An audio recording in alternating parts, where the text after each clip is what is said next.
जो हमारे prime minister है मोदी साहब, उनकी बात माननी है, मैंने अमित शाह साहब की बात मानी। मैं अरे गहरे टट्टुओं की बात क्यों मानूं? मैं क्यों मानूं इन लोगों की बात? मोदी साहब नाराज नहीं होंगे आपसे? खुश होंगे। उनको लगेगा मेरा एक छोटा भाई है नगरोटा के अंदर। भगवान की कसम करके कह रहा हूं, मोदी साहब खुश होंगे। अगर आपका इंटरव्यू सुनेंगे वो खुश होंगे, वो मुझे शाबाश देंगे, कहेंगे हाँ एक हमारा भाई नगरोटा विधानसभा में है जो पार्टी पॉलिटिक्स से ऊपर उठकर जिसने मेरी बात मानी है। भाजपा के लोग आपको ये कह रहे हैं कि आखिरकार वो 3500 से ज्यादा वोट भी नहीं ले पाएंगे, लेते हैं तो 5 लाख रुपया उन्हें देंगे, और उसके बाद कई लोग तो ये भी कह रहे हैं कि जमानत जब्त हो जाएगी। वो भाजपा के लोग नहीं है, वो पहले पीडीपी के लोग थे, अच्छा, फिर वो कांग्रेस के लोग थे, अब भी वो भाजपा के ना तो कोई ओहदेदार हैं और ना ही वो सिर्फ एक जो भाजपा के कैंडिडेट है ना उनके भाई हैं। शमीमा जी जो हैं वो ऑलरेडी डीडीसी हैं, आपको पता है, वो ऑलरेडी डीडीसी हैं। जाओ जरा लोगों को पूछे, उन्हीं की बिरादरी में लोगों को पूछे क्या किया है एज ए डीडीसी उन्होंने। करतूत सामने दिख जाएगी आपको, काबिलियत सामने दिख जाएगी आपको। जब डीडीसी बन के भैया आपने कुछ नहीं किया, आगे क्या करोगे? स्कूल और इंफ्रास्ट्रक्चर सिर्फ नगरोटा में ही बने, रामनगर में नहीं बनाए थे उन्होंने। जहां के वो विधायक थे क्या वहां पे स्कूल इंफ्रास्ट्रक्चर नहीं बनाए थे उन्होंने? आप बताएं मुझे, 14 में नहीं बनाए थे उन्होंने? 14 से पहले थे ना वो मंत्री संतरी जो भी थे, पहले थे ना। तो क्या उन्होंने रामनगर में नहीं बनाए थे? फिर उसके बाद चिनैनी में नहीं बनाए थे? तो चिनैनी में क्या हुआ, रामनगर में क्या हुआ? अब लोग कैसे विश्वास करें नगरोटा वाले? भैया ये तो ऐसे ही हुआ ना कि मुखौटा लगाने वाली बात। मुखौटा लगा के आपको कोई वोट नहीं करेगा।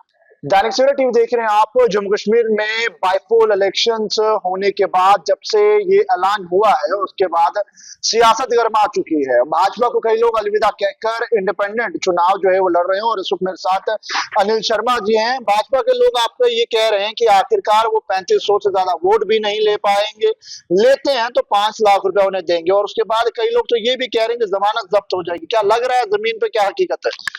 सबसे पहले तो मैं आपको बता दूं, जिन लोगों ने ये कहा कि 3500 से ज्यादा वोट नहीं ले पाएंगे, अनिल शर्मा, और उन्होंने ही यही भी कहा कि अब बेड जो हैं हॉस्पिटल के खाली करवाने पड़ेंगे लुधियाना में, डीएमसी में भी और चंडीगढ़ में भी, उन्होंने ये भी कहा। वो भाजपा के लोग नहीं है, वो पहले पीडीपी के लोग थे, अच्छा, फिर वो कांग्रेस के लोग थे, अब भी वो भाजपा के ना तो कोई ओहदेदार हैं और ना ही वो सिर्फ एक जो भाजपा के कैंडिडेट है ना उनके भाई हैं। अच्छा, किनके भाई हैं? जो कैंडिडेट हैं भाजपा के, जो वंशवाद है वो उस वंशवाद के साथ हैं, जिन्होंने ये कहा कि अनिल शर्मा 3500 वोट नहीं लेगा। और ये ललकार, ये उन्होंने थ्रेट जो किया है, ये थ्रेट अनिल शर्मा को नहीं किया, ये थ्रेट भगवान परशुराम जी को मानने वाले जो लोग हैं उनको थ्रेट है। ये थ्रेट भगवान विश्वकर्मा जी को मानने वाले जो लोग हैं उनको थ्रेट किया। ये थ्रेट गुरु रविदास जी को मानने वाले जो लोग हैं उनको थ्रेट किया। ये थ्रेट उन्होंने भगवान कबीरदास जी को मानने वाले जो लोग हैं उनको थ्रेट किया। भगवान नाबादास जी को मानने वाले जो लोग हैं उनको थ्रेट किया। ये अनिल शर्मा को थ्रेट नहीं किया। सबसे बड़ी बात है, उन्होंने थ्रेट किया लोकल को, एक लोकल नौजवान की आवाज को तोड़ना और दबाने का काम जो है उन्होंने किया है। और लेकिन उनके कहने से ना लोग दबेंगे, ना लोगों की जबान दबेगी, ना लोगों का हाथ जो है उनके कहने से कहीं और बटन दबाएगा। लोगों का हाथ 8 नंबर टॉर्च का निशान वहां पे दबने वाला है। जब मैं आपको बता दूं, कोई किसी का आंकलन नहीं कह सकता कोई कितना वोट लेगा। मैं नहीं कह सकता कि कोई कितना वोट लेगा, वो जनता जनार्दन है, जनता तय करती है कौन कितना वोट लेगा। मैं कौन होता हूं किसी को कहने वाला जी वो कितने वोट लेगा? वो तो जनता को पता है अनिल शर्मा को कितना वोट पड़ेगा, दूसरे को कितना पड़ेगा, तीसरे को पता नहीं कितना पड़ेगा। लेकिन इतना जरूर है, अनिल शर्मा एथिक्स के साथ है, प्रिंसिपल के साथ खड़ा हुआ है, जो कहता है वो करता है। थूक के चाटने वाला काम अनिल शर्मा नहीं करता। मेरा सवाल ये है, एक और जम्मू कश्मीर में नेशनल कॉन्फ्रेंस की सरकार है, नेशनल कॉन्फ्रेंस का कैंडिडेट भी वहां पर है, और इन दिनों डिप्टी सीएम का एक बयान वायरल हो रहा है जिसमें वो साफ ये कहते हुए खुद नजर आ रहे हैं कि आपको शमीम को वोट करना है, नेशनल कॉन्फ्रेंस के कैंडिडेट को वोट करना है, तो ही कोई काम लेकर आओगे तो वो काम होगा। ऐसे ऐसे मुकाबले हैं आपके साथ, तो आप एक और बीजेपी है, दूसरी ओर नेशनल कॉन्फ्रेंस, के बीच किस तरह से खुद को देख रहे इसका मतलब उन्होंने भी थ्रेटन किया। हैं? आप खुद ही कह रहे हैं, उन्होंने कहा कि उस बयान है, मैं नहीं कह रहा, नहीं, बयान मतलब उनका बयान है, उनकी उन्हीं का बयान है। किसका बयान है जी? डिप्टी जी। हाँ, कि आप शमीम को वोट करेंगे तो आपके काम होंगे, वरना नहीं होंगे। तो फिर एक किस्म के इनडायरेक्टली ये थ्रेट नहीं हुआ ना, एक चीज। दूसरी चीज, शमीमा जी जो हैं वो ऑलरेडी डीडीसी हैं, आपको पता है, वो ऑलरेडी डीडीसी हैं। जाओ जरा लोगों को पूछे, उन्हीं की बिरादरी में लोगों को पूछे क्या किया है एज ए डीडीसी उन्होंने। करतूत सामने दिख जाएगी आपको, काबिलियत सामने दिख जाएगी आपको। जब डीडीसी बन के भैया आपने कुछ नहीं किया, आगे क्या करोगे? मैं सरपंच रहा जिंदरा का 2 बार, मैंने सरपंच बन के ये प्रूव किया है। आप जिंदरा में जाए पूछें किसी को, प्रूव किया तभी लोग मेरे साथ खड़े हैं। अगर मैंने वहां पे प्रूव नहीं किया होता तो मैं आज एमएलए की इलेक्शन लड़ने के लिए मुझ में हिम्मत नहीं होती। मेरी हिम्मत तब बनी कि जैसे मोदी साहब 3 बार मुख्यमंत्री बने गुजरात के, उसके बाद प्रधानमंत्री बने देश के, उसी तरीके से मेरी भी हिम्मत बनी, 2 बार सरपंच बना जिंदरा का। वहां अच्छी खासी डेवलपमेंट करवाने के बाद अब लोगों ने कहा जैसे आपने हमें सर्व किया है, हमारी सेवा की है, ऐसे 52 पंचायतों की सेवा करो। तो वहां से आदमी हम निकल के जो है वो आए हैं। हम वंशवाद नहीं कर रहे, ना ही हम वंशवाद की सपोर्ट कर रहे हैं। मैंने 1 साल पहले ही कह दिया था कि अगर भारतीय जनता पार्टी किसी लोकल कैंडिडेट को, वो अनिल शर्मा हो सकता है, नंद किशोर हो सकता है, कोई और कार्यकर्ता हो सकता है भाजपा का, उसको टिकट देगी तो अनिल शर्मा साथ खड़ा रहेगा। अगर अनिल शर्मा को जो हमारे साथियों को टिकट लोकल नहीं मिलेगी तो अनिल शर्मा इंडिपेंडेंट इलेक्शन लड़ेगा। आपने भी कवर किया होगा। लेकिन सवाल मेरा ये है ना, तो भारतीय जनता के जो पार्टी के लीडरान हैं, वर्कर हैं, वो कहते हैं सेल्फ लास्ट, नेशन फर्स्ट। फिर आप तो उस पर खड़े उतरे ही नहीं, आप तो खुद चुनाव में उतर गए। सही कहा ना, हाँ, सही कहा ना आपने। हाँ। उसके साथ साथ भाजपा के हमारे जो परम आदरणीय मोदी साहब हैं, उन्होंने क्या कहा? वंशवाद के खिलाफ खड़े हो जाओ। क्या कहा? वंशवाद के। और क्या कहा? परिवारवाद के। बोलो ना आप इधर। हाँ, परिवारवाद के कहा। बोलो ना। हाँ। अच्छा, कहा ना। अच्छा, जब मैं मोदी साहब की बात मानू हाँ। या और किसी ऐरे गैरे की बात मानू, हाँ। मैंने तो भैया मोदी साहब की बात माननी है, मैंने मुखर्जी साहब की बात माननी है, मैंने पंडित दीनदयाल उपाध्याय जी की बात माननी है, मैंने वाजपेयी साहब की बात माननी है, मैंने अडवाणी साहब की बात माननी है, मैंने इस वक्त के जो हमारे प्राइम मिनिस्टर है मोदी साहब, उनकी बात माननी है, मैंने अमित शाह साहब की बात मानी। मैं अरे गहरे टट्टुओं की बात क्यों मानूं? मैं क्यों मानूं इन लोगों की बात? मोदी साहब नाराज नहीं होंगे आपसे? खुश होंगे। उनको लगेगा मेरा एक छोटा भाई है नगरोटा के अंदर। भगवान की कसम करके कह रहा हूं, मोदी साहब खुश होंगे। अगर आपका इंटरव्यू सुनेंगे वो खुश होंगे, वो मुझे शाबाश देंगे, कहेंगे हाँ एक हमारा भाई नगरोटा विधानसभा में है जो पार्टी पॉलिटिक्स से ऊपर उठकर जिसने मेरी बात मानी है। क्या लग रहा है लोकल लीडरशिप बीजेपी को जम्मू कश्मीर में खत्म करेगी? देखिए, बीजेपी को किसने खत्म करना है ये लोग तय करते हैं, लेकिन एक चीज बता दूं, नगरोटा के अंदर इस बार वंशवाद खत्म हो जाएगा। ये एग्जाम्पल जम्मू कश्मीर में सेट हो जाएगी। कोई भी बड़ा लीडर, चाहे वो दुनिया से चला गया हो या फिर इस वक्त भी है, वो अपने बच्चों को आगे करने के लिए 100 बार सोचेगा कि भैया नहीं, अपने बच्चे को दाग नहीं लगाना, वंशवाद नहीं करना।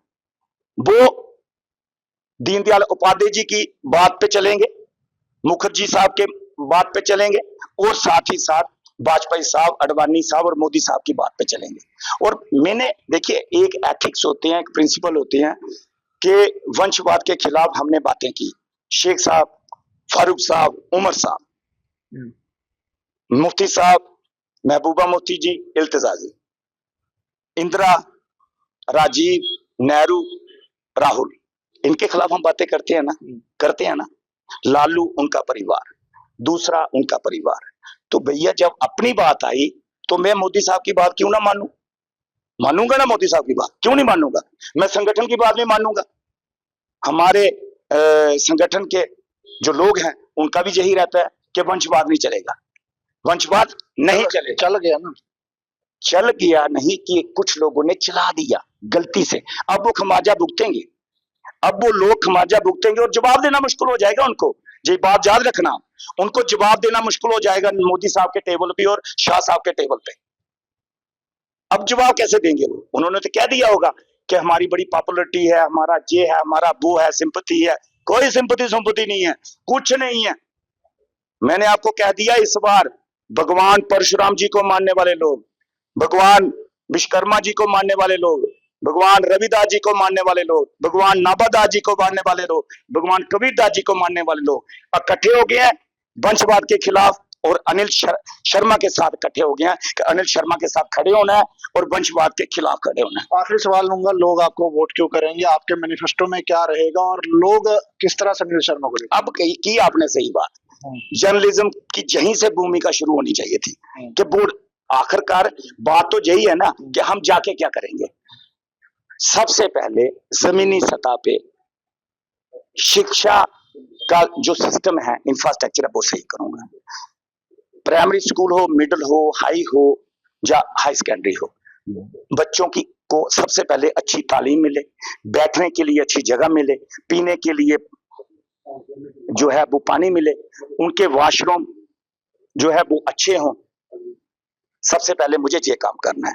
टीचर्स वहां हर स्कूल में पूरे हों, इस पे काम करना है। उसके बाद स्वास्थ्य पे आ जाते हैं कि लोगों की हेल्थ, मेडिकल जो फैसिलिटी है वो लोगों को प्रोवाइड हो, चाहे वो आयुर्वेदिक डिस्पेंसरीज हो, चाहे वो एलोपैथिक हो, उस पे काम करेंगे।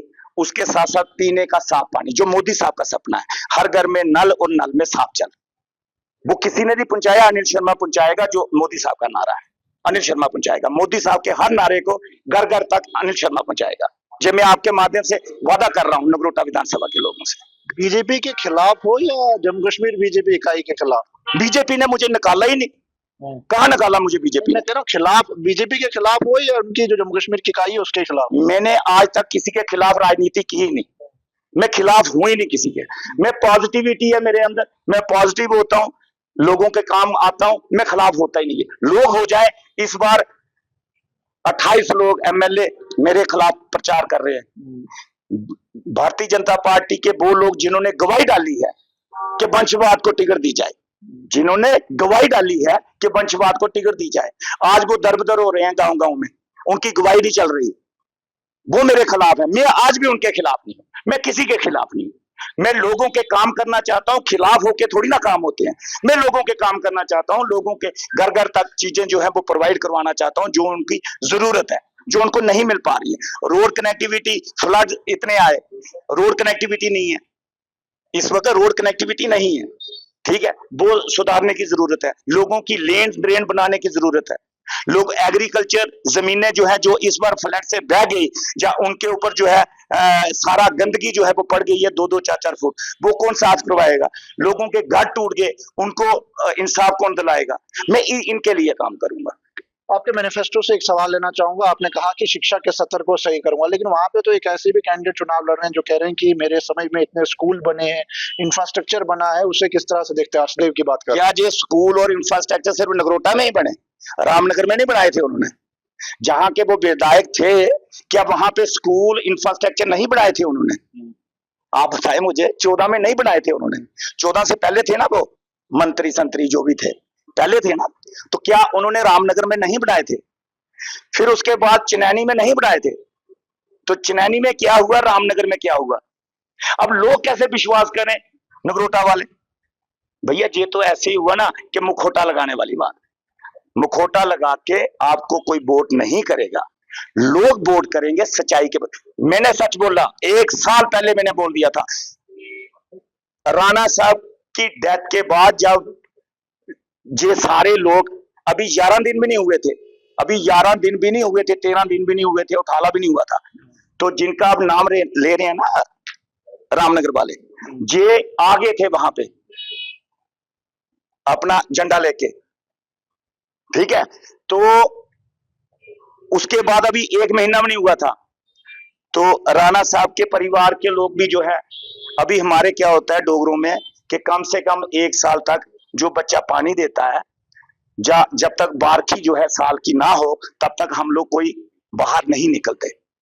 होता है ना सारी सभी में, घर परिवार के जो उस माता पिता के जो बच्चे होते हैं, उन तक ये चीजें चलती है। हाँ, व्यापार तो करना होता है, जो बिजनेसमैन है वो सब कुछ, लेकिन ये प्रचार प्रसार, ढोल डाल, ये डांस डोन, होली मनाना, लोहड़ी बनाना, ये हम लोग नहीं करते।